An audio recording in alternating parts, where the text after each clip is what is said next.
Today, I'm going to get you so far ahead of the pack for VALTAN that you're going to be able to use W key energy to beat the entire game. And yes, I W keyed this boss with max disrespect in this clip, and I had to clear it up because so many people asked last time, just like you guys W keyed my heart in the last video.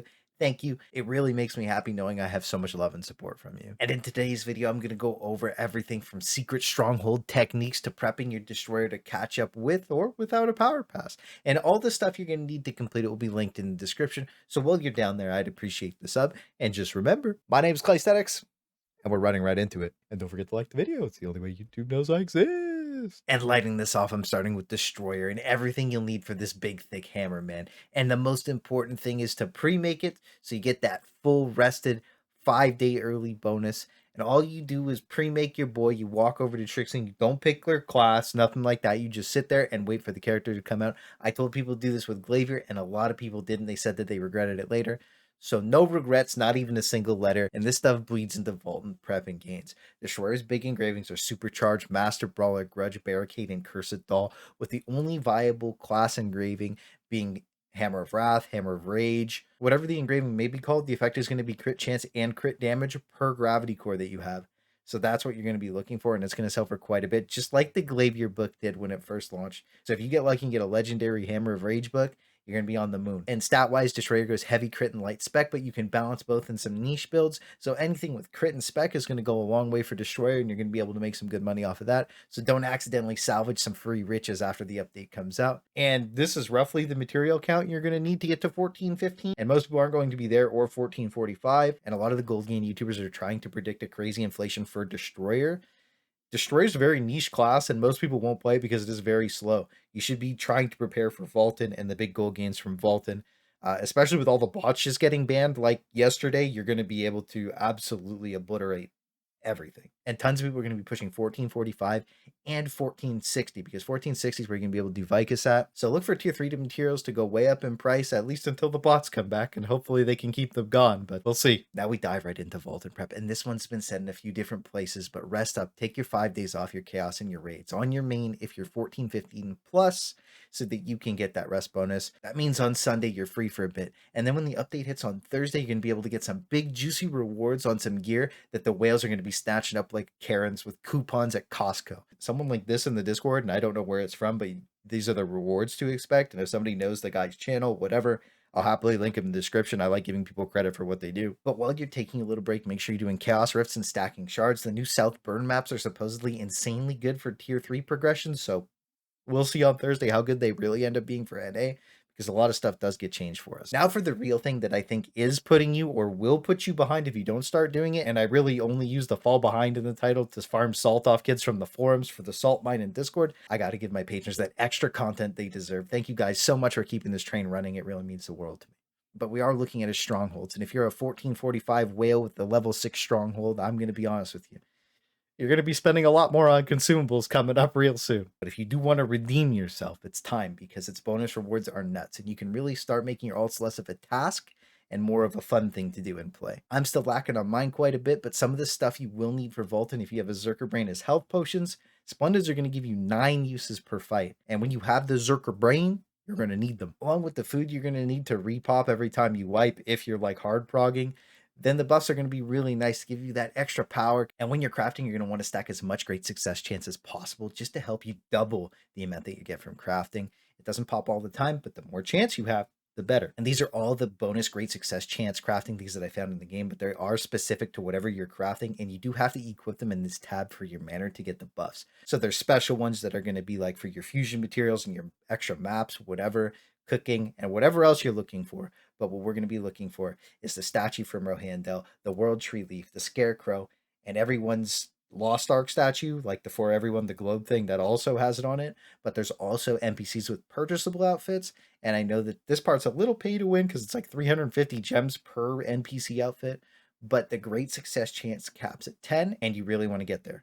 So Neria Pride Home, Artisan and Nina Vase Sunshine Maid are going to be the ones that you're looking at here. Again, you can only equip 2 of each, and the stronghold thing's a whole video in itself that I have like stacked up in the pipeline coming sometime after VALTAN to help you guys out with that. But if I missed something or one of the things that helps boost your chance, let me know in the comments, and I'll keep an updated one pinned with the relevant info, but especially with the inflation on the fusion materials, you're just going to print gold if you have a high grade success chance for this stuff. But for those perpy boy potions, you're going to need level 40, which is level 5 workshop, and trusted with Nineveh. And it comes pretty fast if you're spamming missions, and some of the best EXP actually comes from the bosses and like the special missions that you can do.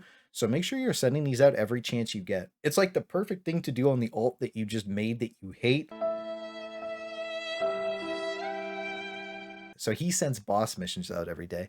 The higher success chance you get, the actual more stuff you get from it. So if you can get like your success chance all the way up like 120 plus your double S ranking every time, you're getting more rewards from your stronghold homies doing your bosses than you would. But you can also send one little man on the mission with like 12% chance to succeed, and he'll bring back 50% of the materials. So if you're going to get like 10 life leap stones from Albert Hassett, for instance, you get 5, but you also didn't have to do anything, and your stronghold gets a bonus. I know a lot of people have been spam crafting with silver, making a bunch of random little house ornaments. I'd much rather level my house up this way, that way I'm getting a benefit back, and it only cost me one of my alt characters things. But our next big thing is going to be gathering. As you've noticed, gathering materials are on the up and up, so gathering is becoming more valuable. And I brought it up before, but the stats on your gathering tool mean quite a bit. Obviously, the higher tier gathering tool you have, like the more stats and more like abilities it gets, or affixes, whatever you want to call them. But the most important ones are going to be super armor when you're gathering in mobs, the amount gathered, and like special items gathered. But most importantly, absolute top tier is the one that makes the mini games easier. Gathering is brain dead, and it should definitely stay that way because I don't want to remotely think when I have to burn my energy bar out. And this makes every single mini game, like every tool you have the mini game thing on, just insanely easy. And if you're giga sweating on gathering, have 2 tools, one for like spamming and then one specifically for the mini games. And if you combine all the stuff I just talked about, you're going to be printing the big PP potions and hopefully making some good gold gains so that you can enhance your gear, because I'm going to tell you, it starts getting expensive once you get pretty high up there. A lot will change with VALTAN. A lot of people have been asking gearing questions, how to gear for Argos. KR had pieces like Monster Hunter or whatever, and we got a homogenized blood system that just let us craft everything. No pieces, no parts, nothing like that. So it's hard to tell you that we're going to craft a 2-2-2 set with 3 different bonuses and 4 different sets. It's hard to tell what you're going to need to craft, right? Basically, these are all the set bonuses, and it's pretty easy to figure out what your class is using. You just go to like lowerrank.com and click your character. You just translate to English. That's it. It literally, you just pick the most consistent set across the board there. It's not that hard. So don't stress out about what gear set to wear during our release. It's really not going to be that big of a deal, and the information is extremely easy to get. Having the best engraving stats and skills is what makes you truly powerful, and it's going to transcend gear sets.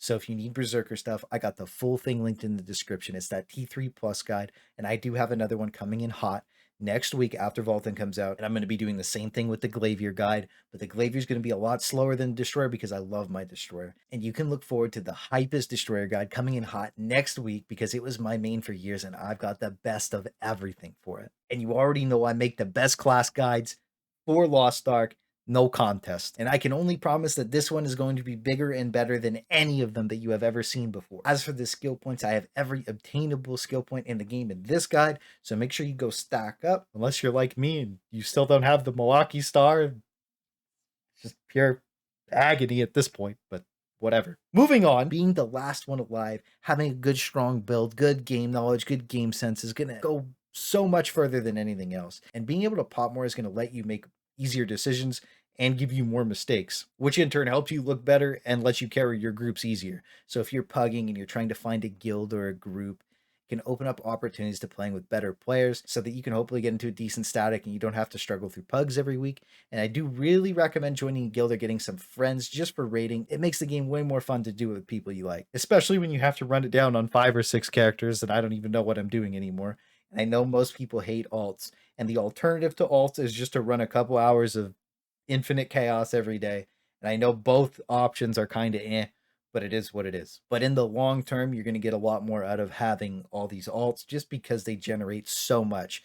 It really has a harsh curve effect where it's like the initial investment takes away from you and then you moon really hard. But every 1340 character is just raw going to give you like 1500 gold just from doing a Reha every week. That doesn't include all the stuff you're going to get from Chaos Dungeons and bosses, whatever else you're going to be doing. And your 1370 is going to make like 2500-ish to 3000 gold, somewhere in that range from hard mode to Reha and P1 Argos. I think it's exactly 2600, but I could be like a couple hundred gold off. It doesn't really matter.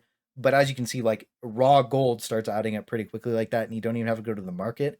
And this is perfect for people that don't like to play the market or don't like to be involved in the market at all. And there's quite a few players like that.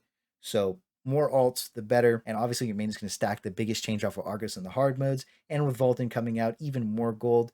I don't know if it's 1445 or 14 to 60, where you stop getting gold from Argos. But if somebody knows, let me know. I want to know like the breaking points, and I'll definitely pin that. But the main takeaway from that is your alts are just going to generate you raw gold. So the more friends you have to do them with, the better. But pugging them really isn't that bad either. I pug some of them sometimes, and I just have fun. I think the main thing about having fun in a pug group or a random group is just don't be a toxic idiot. Like there's so many people that just hard flame out for no reason. Just have patience. It's not that big of a deal. Before I forget, buy off of Argos every week while you can.